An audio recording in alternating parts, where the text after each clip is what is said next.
Hello and welcome to this episode of Trash to Track. In this episode I'm going to be looking at two Triang 3MT tank engines that's been sent to me by a chap called Paul. He's also sent me a couple of body shells, two chassis and a massive bag of spare parts, including one motor, to see if I can rebuild anything and get at least two working locos out of this multitude of spare parts that I've been sent. Looking at the locos, we're going to focus on the green liveried example first, and putting it on the track here, we're going to give it a quick battery test to see if there's any life in this model at all.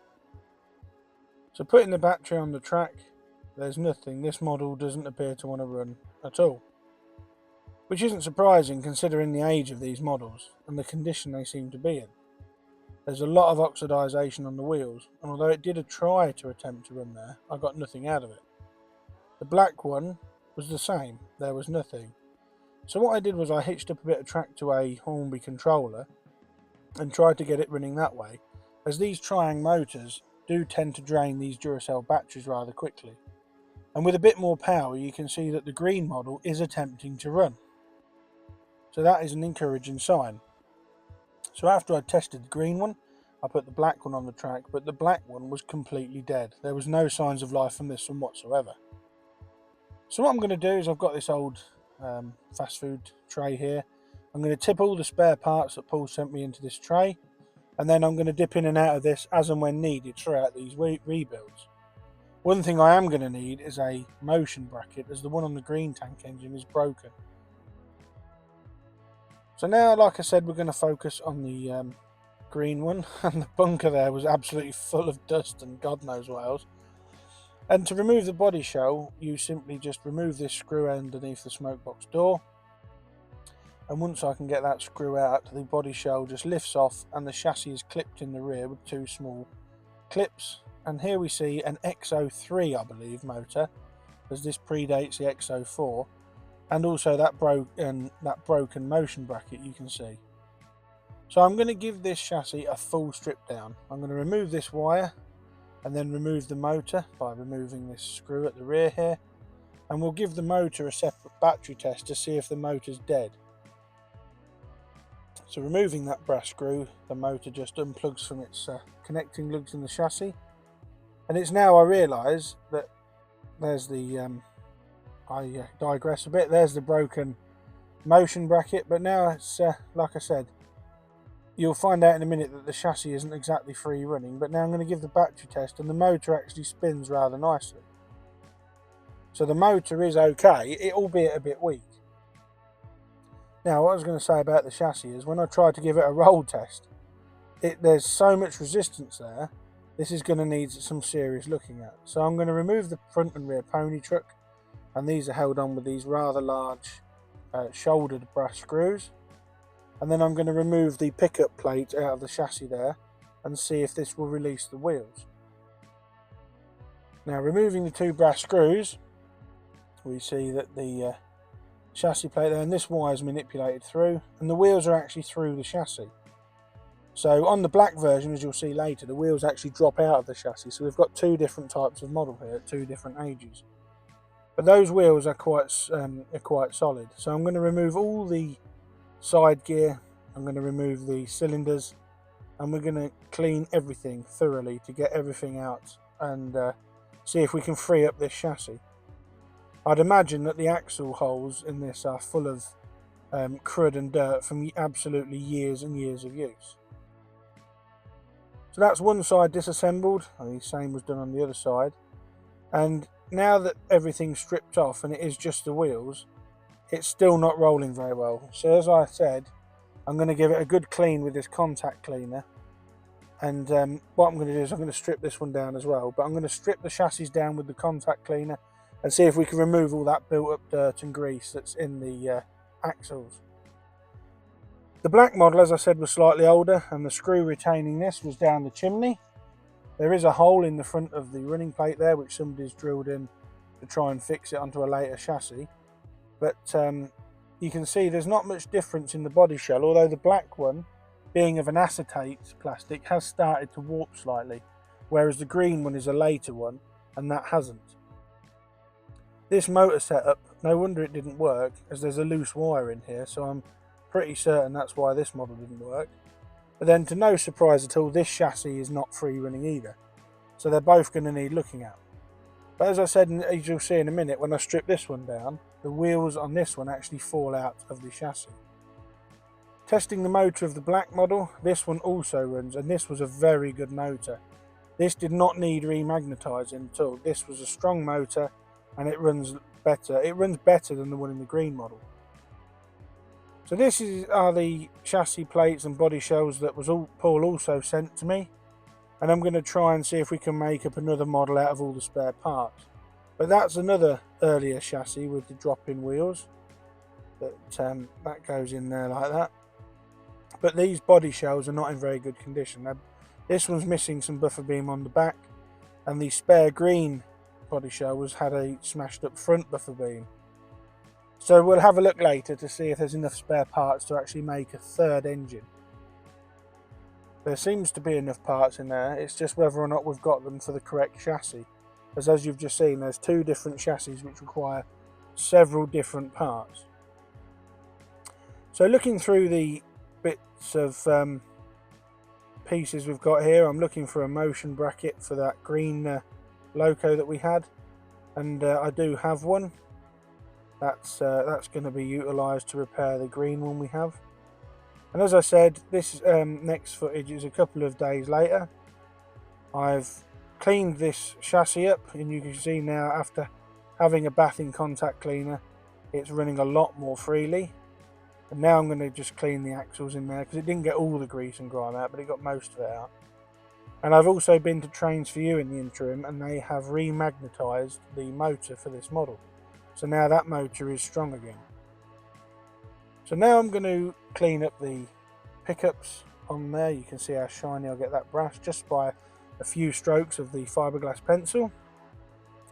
I'm now going to put a small amount of oil onto the fresh oil, that is, onto the axles of this chassis, because the contact cleaner removes any of the old lubrication, and as they're metal on metal parts, they need a good lot of lubrication. And then again with the fiberglass pencil, I clean the wheel backs where the pickups rub onto, as we need everything to be clean for good electrical conductivity. And then they're polished up with a cotton bud and some methylated spirits again. So now we're on to the rebuilding, and I put in the pickup piece first on the small amount of Formica board there, and then replace the two small brass screws. I say it in almost every trash to track, but do not over tighten your screws, as you don't want to break the heads off or indeed de-thread the holes. Otherwise you've got to re-tap them, get a new screw, and it's just extra work that you don't need to do. So now that's in place, I'm going to give the motor a service. And like I said, this has been remagnetised at Trains for You, so the magnet on this now is very good. I'm going to start by polishing the commutator with a cotton bud and methylated spirits. As we all know, if you watch this, if you're a if you're a regular viewer, you'll know that. I've cut a cocktail stick into a wedge shape to clean the gaps in the brass commutator plates to remove any of the carbon buildup, which can eventually cause short circuits and burning of the motor if you don't remove it. Followed up by a final polish with the fiberglass pencil, and then remove any detritus with a cotton bud and mess, and that is the motor cleaned. I'm also going to clean the brushes on the of the motor, as these have got quite a bit of carbon deposits around the actual brushes from the years of use. And I also polish up the conductive parts with the fiberglass pencil, again just to ensure good electrical conductivity. I'm now refitting the brushes to the motor, just holding the motor spring there. And then with the battery test, you'll see they run quite nicely. I'm just also lubricating this model. The felt pad that should be there has gone.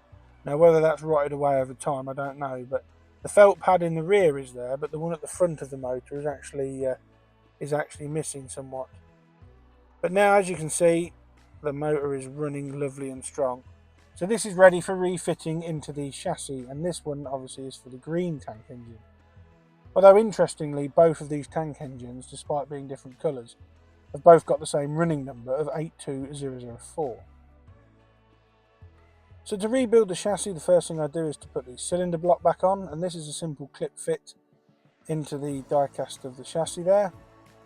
I'm working gently here as I don't want to break the cylinder block, as that is one thing I don't have a spare of.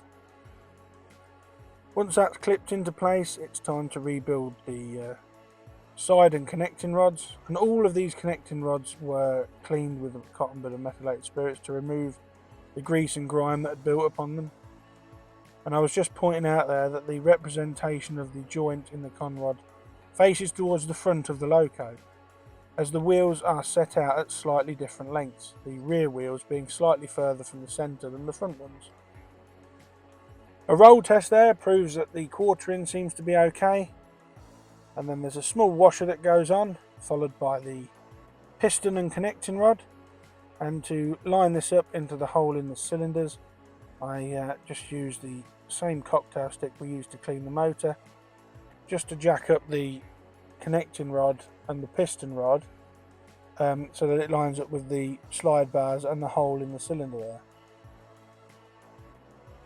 Once that's all in place, eventually, when I get my act together, that connecting rod is then put on the crank pin, and then I am going to put in the new motion bracket, which we got as a spare out of that tub.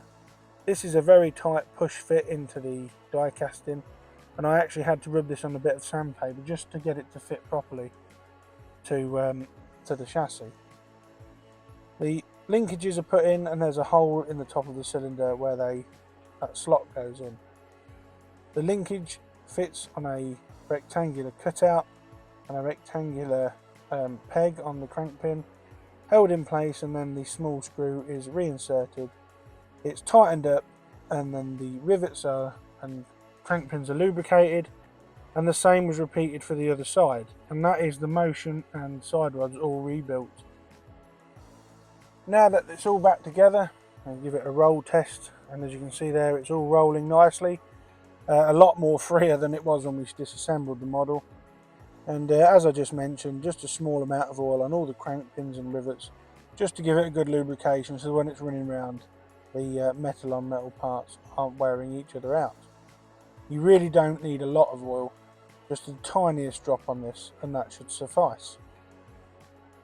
Now that that's all done, I'm going to put some silicone grease onto the cog in the centre drive wheel there, and then we can look at start refitting the motor and reattaching the wiring. So just holding a little bit of grease on the cocktail stick, rolling the chassis back puts it on the gears, and then there's a small amount on the worm gear. The motor is then slotted back in place using the slots in the die casting of the chassis, and is reattached using the brass screw in the rear of the motor. Once the motor's back intact, I'm going to help elevate it here and give it a quick battery test.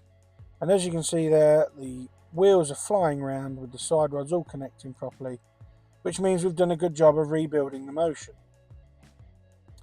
Now, using a power lead from a Hornby controller, just so I can get a lot of power into the motor, I'm going to speed the footage up here, but I give the wheels a thorough polishing with this fiberglass pencil, as there was quite a lot of oxidisation on these.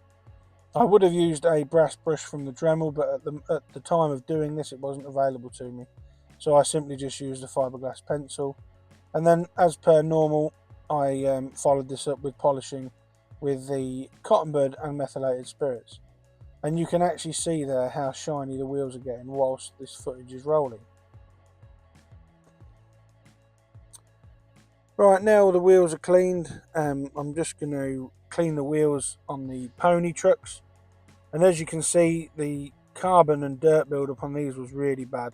It scraped off with a small flat bladed screwdriver, so all the dirt was scraped off. These wheels again were cleaned with cotton bud and meths, and all the dirt was removed, and the couplings were rebent into shape. I mean, that dirt there is just really horrible. So after I'd bent the couplings straight again, I gave the pony trucks a good dusting over with the old makeup brush, just to remove any fluff and dust. And then I also put a small amount of lubrication on the axles, as they're metal axles in a metal part, so it does need a very small amount of lubrication to prevent excess wear. These were then refitted to the chassis using those large shouldered screws that we removed earlier. And they were just tightened in place until the pony truck swivels on the shoulder bit. And then this chassis is pretty much rebuilt. So we're going to give it a quick test, and then we're going to look at the body shell of the green standard 3MT. Now the body shell is in pretty good condition, although it is very, very dirty. There is a lot of muck on this model. This has been in storage in a loft or somewhere, and I managed to brush the stuff out from the inside, but the stuff on the outside of the shell I'm actually going to take to the sink and give it a good washing over with fairy liquid and my wife's toothbrush again.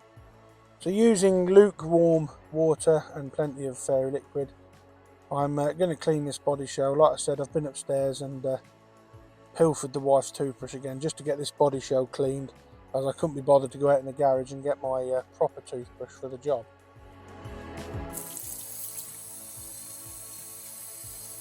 Dad, what's this toothbrush? What's that, what? Toothbrush. Tell her I'll be upstairs in a minute to brush her teeth.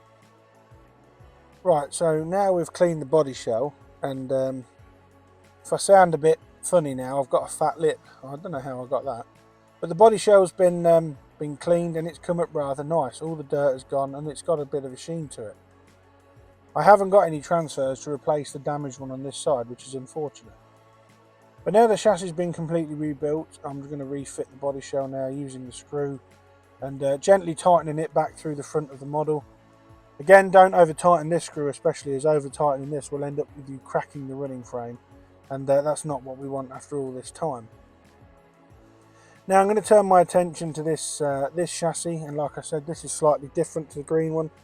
The chassis die casting moulding is actually different, and like I said, if I remove this pickup plate and it seems wheel keeper plate, the wheels actually fall out of this one, and there's a lot of old grease and lubrication in this. This is manky. So again, this had a thorough cleaning. I actually cleaned this chassis in hot water, hot soapy water, with a bit of a stiff old brush that I used to clean bottles with, and then it was given a clean with contact cleaner. But yeah, this chassis die cast is actually different to the green one, as this, I believe, is an earlier model. Now that that's been thoroughly cleaned, you can see how nicely it's come up, and you can also see the wear there from where the metal wheels have worn away at the chassis over the years that this has been in use.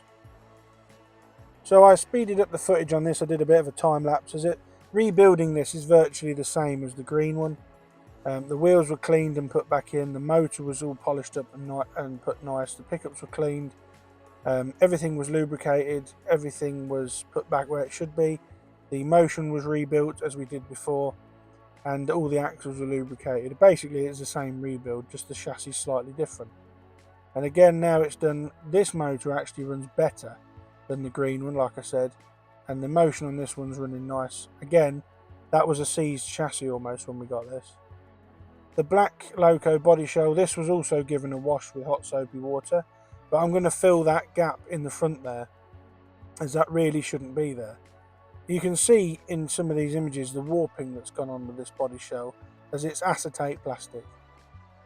But using this Humbrol model filler and a piece of plastic guard, I'm going to fill that hole which somebody's drilled in the front there. I'm going to smooth the filler in as best I can, and I also smooth it off from the inside as well. And once that was thoroughly dry, it was sanded back with some 1200 grit wet and dry, and was given a nice coat of black paint from Tamiya. Now what I'm going to do while that paint dries is I'm going to look and see if we've got enough parts in here to rebuild one of these body shells into a working loco. So what I do again with the time-lapse footage, I'm going to lay out all the parts I've got here and see if I've got enough. And initially I thought there was enough to at least get one more loco out of it. But unfortunately all the parts you see on the paper here are a mishmash from an earlier and a later model, and it just wouldn't fit together. The cylinder block I had was for an early model, but the cylinder block was for a later model, but the chassis I had was for an earlier model, and both of these motors were pretty much torched. The one you can see laying on the desk there, the coils had burnt out, And whilst trying to clean and resurrect this motor, when power was applied from a 9-volt battery, one of the coils emitted blue smoke, and that was the end of that. So unfortunately I couldn't build another loco for Paul out of all of this extensive amount of spare parts that he sent me, which is a shame, but you can't win them all. Now that hole's been filled at the front there, it's been, like I said, been sanded smooth, so I'm going to give it a coat of black paint from Tamiya. And now we've reassembled the black tank engine and the screw back through the funnel, and you can see the repaired front end there. So I'm going to do this a battery test. I also replaced that cab footstep as that had been broken off, so I took one off the body shell that Paul had sent. And this one actually runs really nice on a battery test, whereas the green one is a little more hesitant. And after filming and getting the two locos running, I did do a bit of investigation, and it appears that one of the poles on the motor inside the green tank engine is on its way out. And as I don't have any more spares for XO3 motors, although a little bit hesitant with battery power, the green tank engine actually does run quite nice with a Hornby controller. So all that's left to do now again is to polish up the wheels of the black tank engine. And like I've said before, with the fiberglass pen and the cotton bud. And then that's these two tank engines thoroughly rebuilt and restored to working order. These tank engines date from the late 50s, early 60s, and they are really nice models for the time of when they were produced. I'm going to leave you now with some shots of both tank engines running around my son's DC layout. If you've got a loco you'd like to see featured on a future episode of Trash to Track, please email me at the email address on screen, and we'll have a look at getting it sent over, repaired, and it may feature in a Trash to Track episode all of its own. Thanks again for watching Trash to Track. Please like, share and subscribe, and I'll catch you in the next video. Bye for now.